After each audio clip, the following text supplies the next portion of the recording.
के समय पे भी एक ऐसे बाबा हैं जिन्हें भक्त कृष्ण का अवतार बताते हैं। इनकी दोनों किडनियां खराब हो चुकी हैं, फिर भी वे जिंदा हैं। वे मानते हैं कि उनके अंदर कुछ ऐसा है जो उनसे यह सब करवाता है। फेमस क्रिकेटर विराट कोहली और बॉलीवुड एक्ट्रेस अनुष्का शर्मा ने इनका आशीर्वाद लिया है।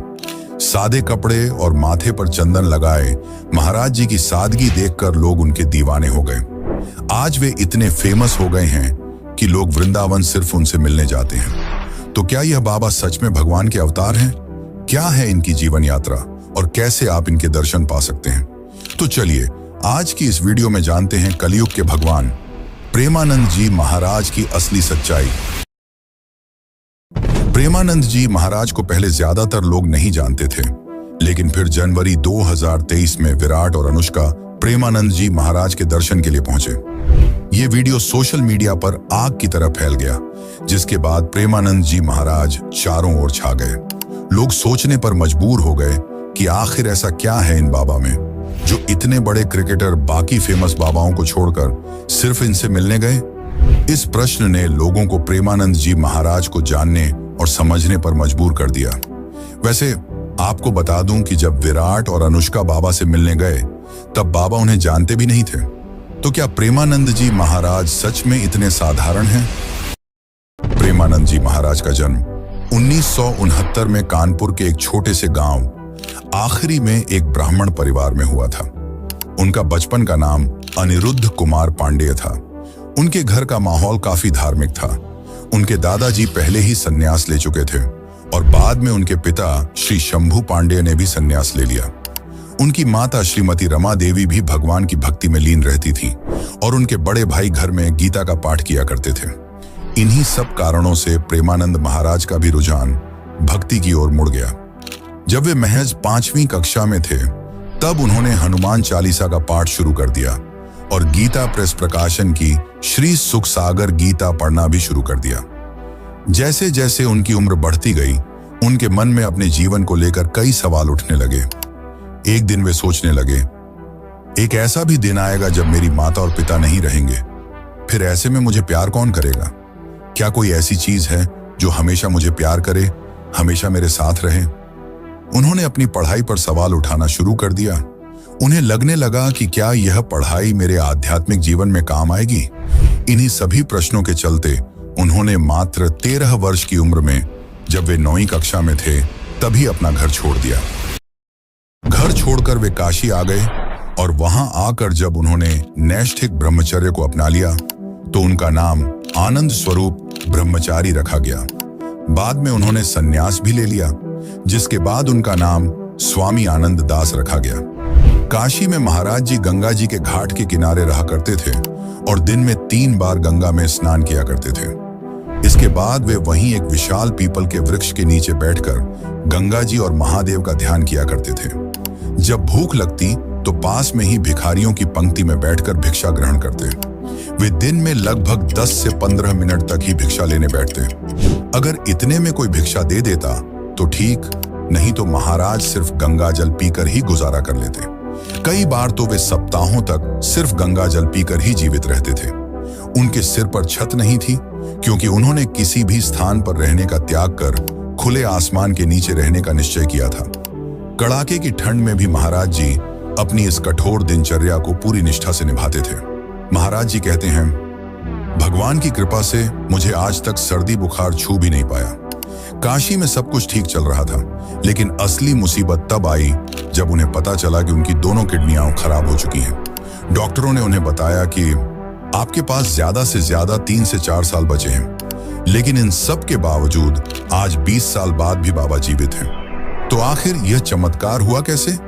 इसे समझने से पहले हमें यह जानना होगा कि महाराज जी का जुड़ाव कृष्ण और राधा रानी से कैसे हुआ और वे कैसे कहलाने लगे कृष्ण के अवतार। प्रेमानंद जी ने अपना लगभग आधा जीवन काशी में ही बिताया, लेकिन फिर एक दिन उनके मन में वृंदावन जाने का विचार आया, पर उन्होंने इस पर ज्यादा ध्यान नहीं दिया।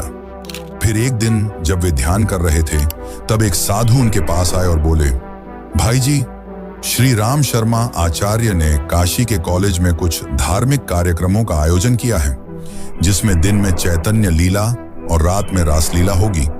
इतना कहकर वह साधु उन्हें साथ चलने के लिए जिद करने लगे। शुरुआत में महाराज जी ने मना कर दिया क्योंकि उन्हें अकेले रहना पसंद था, लेकिन आखिर में इसे भगवान की इच्छा समझकर वे जाने के लिए तैयार हो गए। दिन का समय था, चैतन्य लीला चल रही थी।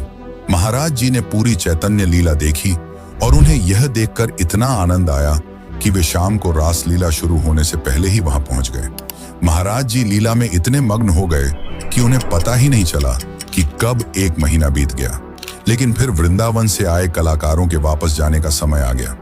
अब महाराज जी परेशान हो गए। उन्हें लगा कि अब वे कृष्ण और राधा जी की लीला देखे बिना नहीं जी पाएंगे। फिर उन्होंने सोचा, ऐसी रास लीलाएं तो वृंदावन में रोज होती होंगी। इसलिए उन्होंने रंगमंच के संचालक से बात करने का निर्णय लिया। उन्होंने संचालक से प्रार्थना की, मुझे आपकी सेवा करने दें ताकि मैं यहां रहकर लीला का आनंद ले सकूं। लेकिन संचालक ने मना कर दिया और कहा, बाबा आप एक बार बस वृंदावन चले आइए, फिर बांके बिहारी आपको स्वयं ही नहीं छोड़ेंगे। इसके बाद महाराज जी ने फिर से अपनी साधना शुरू कर दी। वे सुबह उठते, स्नान करते, भगवान का ध्यान करते, लेकिन इन सब के बीच उनके मन में सिर्फ एक ही विचार आता था, मुझे वृंदावन जाना है। उन्हें लगने लगा कि अब वे कृष्ण और राधा जी की लीला देखे बिना जीवित नहीं रह पाएंगे। एक दिन वो तुलसी घाट पर ध्यान कर रहे थे, तभी संकट मोचन हनुमान मंदिर के बाबा युगल किशोर उनके पास प्रसाद लेकर आए और उन्हें दिया। पहले तो प्रेमानंद जी ने मना कर दिया क्योंकि वो उन्हें जानते नहीं थे, लेकिन बाबा युगल किशोर ने उन्हें कहा कि उन्हें अंदर से प्रेरणा आई है कि यह प्रसाद आपको ही देना चाहिए। इतना सुनने के बाद प्रेमानंद जी ने प्रसाद खा लिया। बाबा ने उन्हें अपनी कुटिया में चलने के लिए कहा, लेकिन प्रेमानंद जी ने यह कहकर मना कर दिया कि वो सन्यासी हैं और किसी गृहस्थ के घर नहीं जाते हैं। तब उन्होंने बताया कि वो भी सन्यासी हैं, जिसके पश्चात वो उनके साथ चले गए। युगल किशोर जी ने उन्हें अपने हाथ से दाल चावल बनाकर खिलाई, लेकिन प्रेमानंद जी को तो वृंदावन जाने की भूख शांत करनी थी। इसलिए उन्होंने बातों ही बातों में युगल किशोर से पूछा कि क्या वे उन्हें वृंदावन भेज सकते हैं। उन्होंने तुरंत ही इस बात के लिए हामी भर दी। उस समय काशी से मथुरा के लिए कोई डायरेक्ट रेलगाड़ी नहीं थी, तो महाराज जी युगल किशोर के साथ चित्रकूट आ गए और वहां दोनों 3-4 दिन रहे। फिर चित्रकूट से युगल किशोर ने महाराज को मथुरा जाने वाली गाड़ी में बिठा दिया।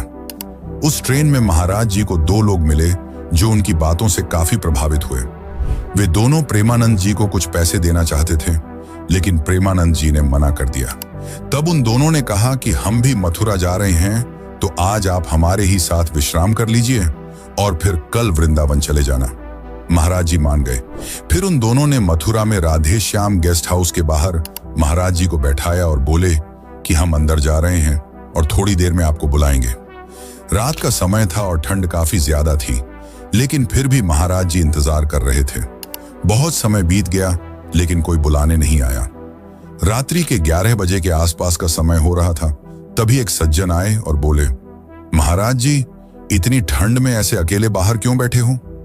इसके बाद महाराज जी ने उन्हें पूरी कहानी सुनाई, जिसके पश्चात वे सज्जन उन्हें अपने घर ले आए और पेट भर स्वादिष्ट भोजन कराया।